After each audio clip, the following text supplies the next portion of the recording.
Hey guys, it's Nick here, and today we will be seeing what Sophia will actually plan to do. Whether she will kill Rick and his people for what they did to her pretty much father and just be beyond far gone, or if that little bit of her that remembers what it was like with them will relent and spare their lives.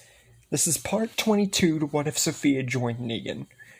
Now, we are at the part where Rick, Carol, and everybody else made the speech and is like, Sophia, come back with us. You have to know what it was like before. Things have really changed.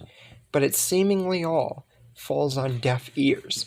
Sophia doesn't seem like she's listening. Walks up with Lucia on her hand and is about to strike at Rick. But then she backs off and then smiles. And this unnerves everyone because they can't tell if this is genuine or if it's really just a cold-blooded way of saying, now it's time to die. But then she speaks and says that she's not going to kill any of them. And that this isn't out of her wanting to come back or anything like that. Because remember, Shane and the whole Negan thing, she ain't forgiven that. But it's because she doesn't want bloodshed on either side anymore. She will allow Carol, her mother, to come back with them. But that's it. And her community will be left for itself. No more fighting, no more talking, any of it. Now Rick, although this does definitely disappoint him amongst others, he's glad that Sophia at least found it within herself and has grown to accept the fact that keep going like this, blood was just going to keep being spilled, and it was just going to end up being a friggin' free-for-all, really. And he's at least proud of her for that. Now, Carol, she is definitely happy that Sophia acknowledges Carol as pretty much being allowed to join the Saviors, because mother, and seemingly just doing this makes her think that Sophia is not all far gone. Now, Carol also asks about Mika, if she can come along too and join them. Now, Sophia, you would think, there was a lot of you saying that she would be jealous of this, but really, if it was, she's nowhere near how Lizzie was with her jealousy. And says, it's alright, but just the two of them. Nobody else. Their community is going to be cut off from everyone else's forever. But she does have one curious question. Who is Mika? Because Carol seems to care an awful lot about her. Now, this isn't really her being jealous in any concern or way. It's Sophia genuinely asking who this girl is. Carol points out the backstory of where they went, Woodbury, and then finding Lizzie and Mika. Because before, Mika did have another sister who she would have been really happy to introduce to, but whenever Lizzie figured out that Sophia was her number one concern, she went all cray-cray, remember, and had to be put down.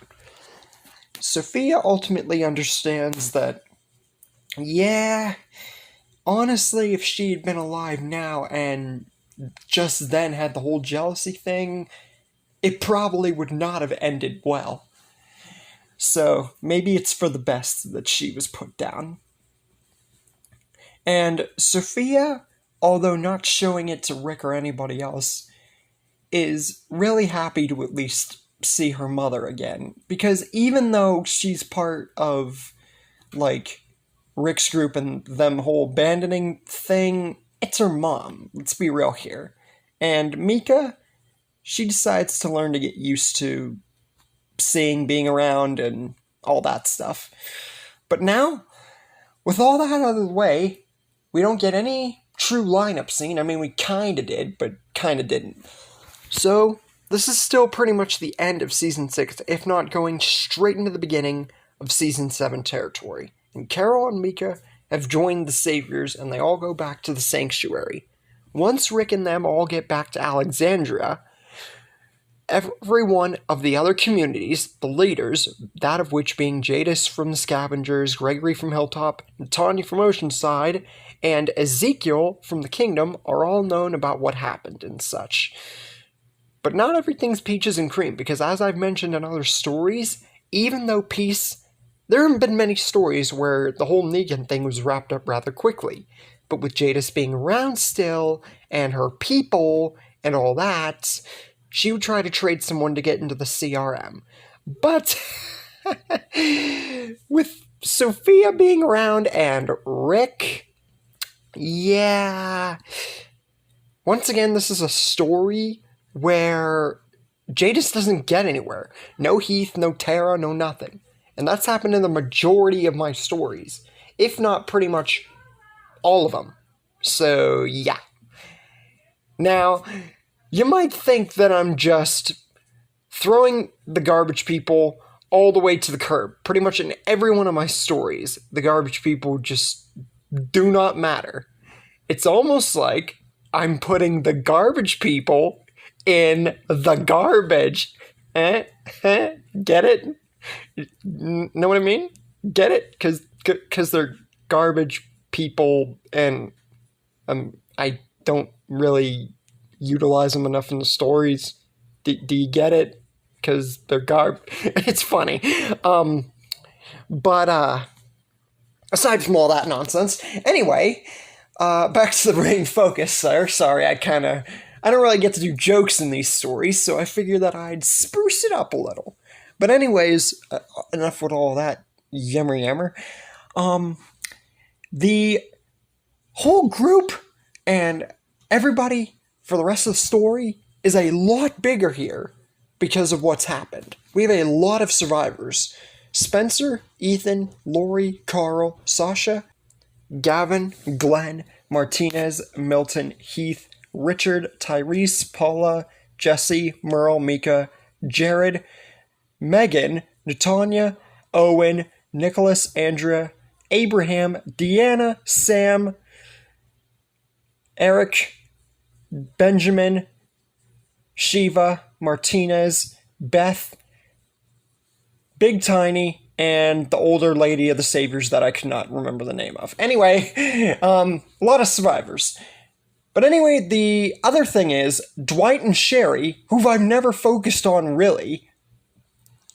Remember I said that they actually joined the group. So they are still around, and Dwight still keeps part of his face and never gets that side of his face burnt, and they both remain part of the group.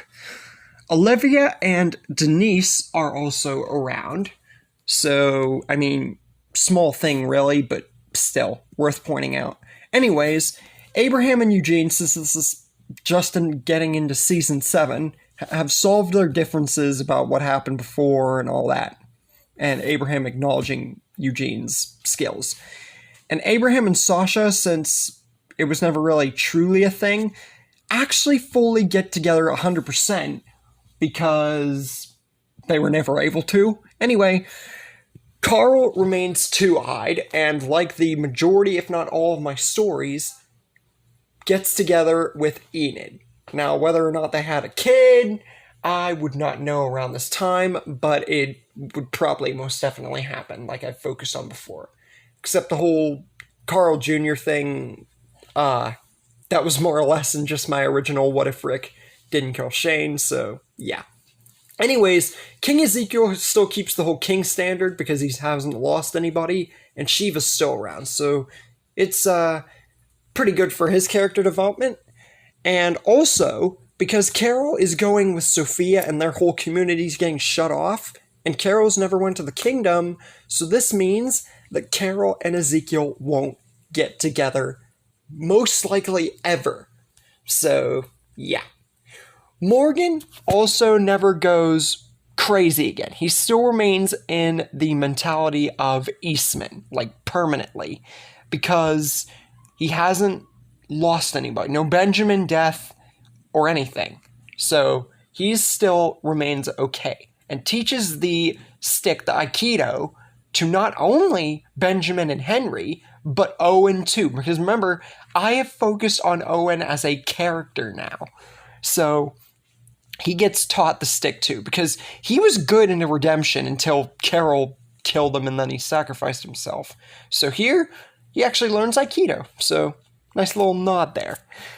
Anyways, Rosita gets with Spencer, like I've focused on before, because Abraham and Sasha and everything else. And, they had a small thing, so why not?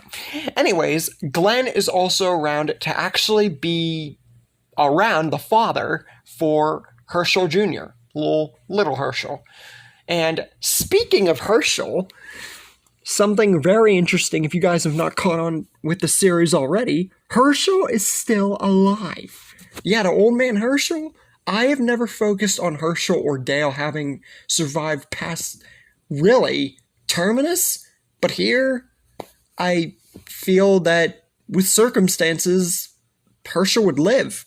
So, nice little thing there. It would definitely help Maggie and everybody else's character developments. But Herschel being around would be great for the story.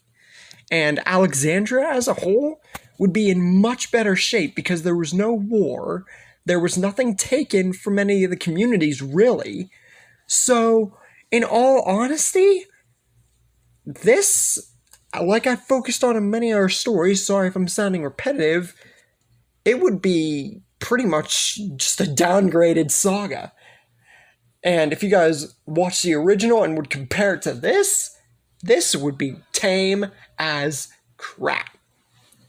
But anyways, also the people of Oceanside, since not all the men were killed, Oceanside would pretty much still prosper. Sure, they'd have slight still anger for the saviors, but Sophia mainly wrapped that up tight, so nothing really big there. And also, Darrow's character development would be significantly, shall we say, downgraded or more nice, because Beth and Merle are still around, because Darrow and Beth are still together here, because that hasn't changed, and Merle being around, obviously, brother, so this would both kind of help and hurt Darrow's character, but I think it would honestly be better that we see Darrow happy. Anyways, Father Gabriel would also keep his vision, because he never had the run-in with Negan, and didn't have to go through all that. So he gets to keep his sight. Whether or not he would have the same character development is to be argued, but as a whole, the whole sight thing just is something he misses out on, so to speak. Also, we need to discuss something very, very, very, very important. Eugene and Milton, the two smartest scientists who I have not focused on as a direct asset. But with Milton being around and Eugene and the two smarts of them together, this greatly, greatly, greatly is very much good for our team as a whole. Because this not only means that they get to make bullets twice as fast, but it means that many of the things that Eugene did with everybody else in the original story is going to happen a lot sooner and with much more headway because Milton's around. But what do all these details mean? And could this mean that our group is way ahead of what they are in general, or does it mean the whispers and further threats are going to be even worse? And that's where we leave things for the moment. Hope you guys liked this little episode. Sorry for the little pauses and jokes in between. Had to add a little bit of mismatch here and there, so to speak. But I hope you guys enjoyed this little end to the Sophia Negan / saga. Doesn't mean we're never going to see them again. It just means that they're sidelined. But with all that out of the way, I hope you guys have enjoyed the series so far. Stay tuned for future episodes, like and subscribe, and I will see you guys next time.